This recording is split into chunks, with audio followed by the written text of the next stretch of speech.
इस किताब के अंदर किसी किस्म का कोई डाउट नहीं है। इस किताब के अंदर एक चीज भी किसी इंसान की अपनी तरफ से दाखिल की हुई नहीं है। इस किताब का एक एक लफ्ज अल्लाह की तरफ से है। अगर ये ईमान है, ये अकीदा है और इस बात को अगर तुम तस्लीम करते हो तो आगे इसकी तिलावत कीजिए। और अगर शक है, शुबा है, डाउट है, सही है कि नहीं है, तो फिर अगर इस किताब को अपनी जिंदगी को संवारने के लिए पढ़ोगे और उसकी तिलावत करोगे तो ये किताब तुम्हारी जिंदगी में रहनुमाई करेगी। और अगर इस किताब को तुम किसी दूसरे मकसद से पढ़ोगे तो ये किताब तुम्हारी जिंदगी के अंदर कोई रहनुमाई नहीं करेगी। अबू जहल और अबू लहब इस कुरान करीम को दूसरे मकसद के तहत सुनते थे, ईमान नसीब नहीं हुआ। हजरत उमर फारूक ने अपनी बहन के घर जाकर दरवाजे से जब दिल की गहराइयों से इसको सुना, अंदर गए, बहन और बहनोई को मारा। जब उनकी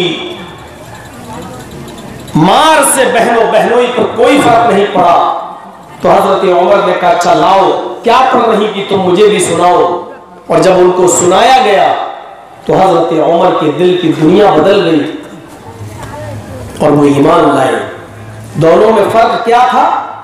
अबू जहल और अबू लहब ने हिदायत और रहनुमाई की नीयत से नहीं सुना, हिदायत नहीं मिली। हजरत उमर फारूक ने जब इसको रहनुमाई और हिदायत के इरादे से पढ़ा तो उनकी दुनिया बदली।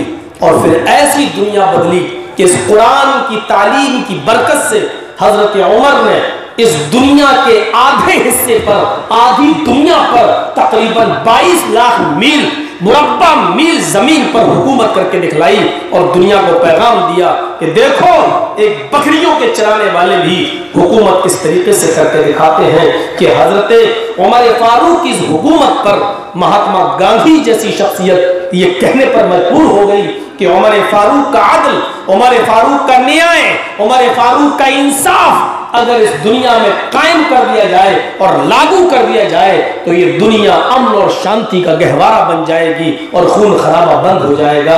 ये महात्मा गांधी ने ये बात हजरत उमर फारूक के ताल्लुक से कही। हमारे दिल की दुनिया नहीं बदलती है। हम मुसलमान हैं लेकिन वही के वही हैं। तो पहली नसीहत, ज़ालिकल किताबु ला रैब फीह, ये किताब शक और शुबे से और डाउट से बिल्कुल पाक और साफ है। इसके अंदर शक और शुबे की कोई गुंजाइश नहीं है।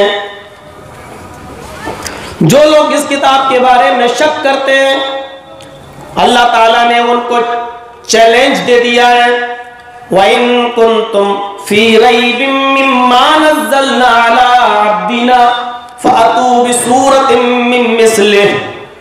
लोगों, अगर इस किताब के बारे में तुम्हें शक है, इस किताब के बारे में तुम्हें डाउट है, इस कुरान के बारे में अगर तुम्हें जर्रा बराबर भी, चींटी के सर के बराबर भी, मक्खी के सर के बराबर भी, मच्छर के पर के बराबर भी अगर तुम्हें डाउट है तो मैं चैलेंज देता हूं। अल्लाह कहता फ़अतू बिसूरतिम मिन मिस्ली, तुम एक सूरत ही इसकी तरह बना लाओ।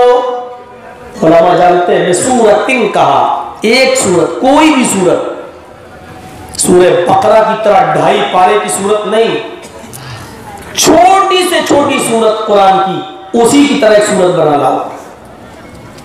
कुरान की 114 सूरतों में सबसे छोटी सूरत कौन सी है? इन्ना आतैना कल कौसर फसल्लि लिरब्बिका वनहर इन्ना शानियका हुवल अब्तर। अल्लाह का ये चैलेंज डाउट करने वाले और शक करने वालों के लिए है कि अगर तुम्हें डाउट है तो इस जैसी एक छोटी सी सूरत ही तुम बना कर ले आओ। अरबी जानने वाले बड़े बड़े यहूदी और ईसाई जो अरब में पैदा हुए ना उस वक्त उस चैलेंज को कबूल कर पाए, और आज भी जो अरब के अंदर यहूदी और ईसाई हैं जो अरबी बोलते हैं, आज भी कुरान करीम के इस चैलेंज को कबूल करने के लिए तैयार नहीं। वदू शुहदाअकुम, अपने हिमायतियों को भी बुला लो, अकेले नहीं, तुम अपने हिमायतियों को, अपने दोस्तों को भी जमा कर लो, सब इकट्ठे हो जाओ, सब मिलकर एक सूरत बना लाओ। नहीं बना सकते। जो हमने अपने बंदे जनाबे मोहम्मद रसूलुल्लाह सल्लल्लाहु अलैहि वसल्लम पर कुरान उतारा है, अगर तुम्हें इस किताब के बारे में, इस कुरान के बारे में जर्रा बराबर भी शक है, डाउट है, तो इस जैसी एक सूरत ही बना लाओ। नहीं बना पाए।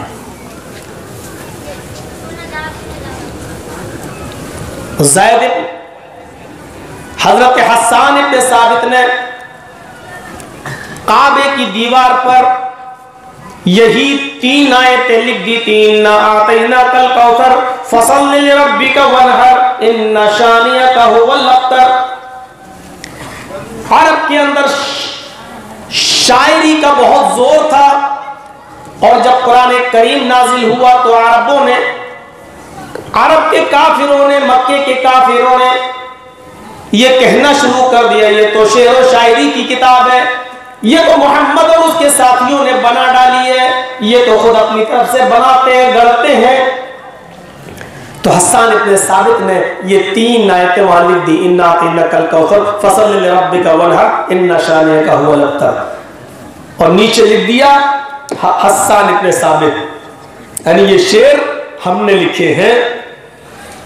अरब के अंदर मुकाबला होता था, मुकाबला, जो इन शेरों में कमी निकाल दे, इन अशार में कमी निकाल दे, उसको इनाम मिलता था। इससे अच्छा कोई कलाम लिखकर दिखाओ। 24 घंटे गुजर गए, लेकिन इससे अच्छा कोई कलाम नहीं लिख पाया। कमी निकालने की कोशिश की, लेकिन नहीं निकाल सके। अरब का बहुत बड़ा शायर, लोगों ने उससे कहा कि तुम तो सबसे बड़े शायर हो, तुम भी कमी नहीं निकाल सके। इसका मतलब हस्सान इब्न साबित को अवार्ड दे देना चाहिए, उनको इनाम दे देना चाहिए, क्योंकि उनके अशार में कोई कमी किसी को नजर नहीं आई। इसने एक दिन और एक रात की और मोहलत मांगी कि मुझे थोड़ा सा समय और दे दो, 24 घंटे का, एक दिन एक रात का, मैं कल तक इसमें कोई कमी निकालता हूं और कोई अच्छा शेर बनाता हूं। दे दिया गया 24 घंटा और एक रात एक दिन। दिन भर सोचता रहा, कुछ नहीं मिला। रात भर सोचता रहा। अरे 2 लाइन का एक शेर होता है, ये 2 शेर भी नहीं है, 3 ही लाइनें हैं। इन्ना आतैना कल कौसर फसल्लि लिरब्बिका वनहर, चलो एक शेर हो गया। इन्ना शानियका हुवल अब्तर, 4थी लाइन कहां गई? यही एक कमी मिली। लेकिन फिर कहता है ये कमी भी नहीं है, क्योंकि जो 4 लाइनों में बात पूरी होती है वो 3 में भी पूरी हो गई। पूरी रात भी उसने खपा दी, लेकिन उसको कोई कमी नजर नहीं आई। जब उसको कोई कमी नजर नहीं आई तो सुबह उठकर लोगों ने देखा और दरवाजा खोला खाने काबा का, तो पूछा है शायर साहब क्या है? कुछ कमी नजर आई? हाँ एक कमी नजर आई। क्या? हस्सान इब्न साबित ने सिर्फ 3 लाइनें लिखी थी, उसमें 4थी लाइन की कमी थी। वो 4थी लाइन मैंने अपनी तरफ से लिखकर पूरी कर दी। जब लोग अंदर गए तो क्या पढ़ते हैं? हस्सान इब्न साबित की ये 3 लाइनें लिखी हुई, इन्ना आतैना कल कौसर फसल्लि लिरब्बिका वनहर इन्ना शानियका हुवल अब्तर। इसके बाद उस शायर ने जो कमी निकाली वो ये थी कि 4थी लाइन इसने अपनी तरफ से लिख दी, लेकिन उस लाइन में उसने अपनी बेबसी का, अपनी कमजोरी का एतराफ करते हुए लिखा, इन्ना आतैना कल कौसर फसल्लि लिरब्बिका वनहर इन्ना शानियका हुवल अब्तर। उसने नीचे लिख दिया चौथी लाइन, मा हाज़ा कलामुल बशर। लोगों, तुम मुझसे कमी पूछते हो कि इसमें कमी निकालो। ये ऊपर की जो तीनों लाइनें हैं, इन्ना अतैना कल कौसर, फसल्लि लिरब्बिका वनहर, इन्ना शानियका हुवल अब्तर, ये तीन लाइनें जिनको हस्सान इब्न साबित कहते हैं कि ये मेरे अशार हैं, लेकिन मैंने चौथी लाइन में लिख दिया मा हाज़ा कलामुल बशर, ये किसी इंसान का कलाम हो ही नहीं।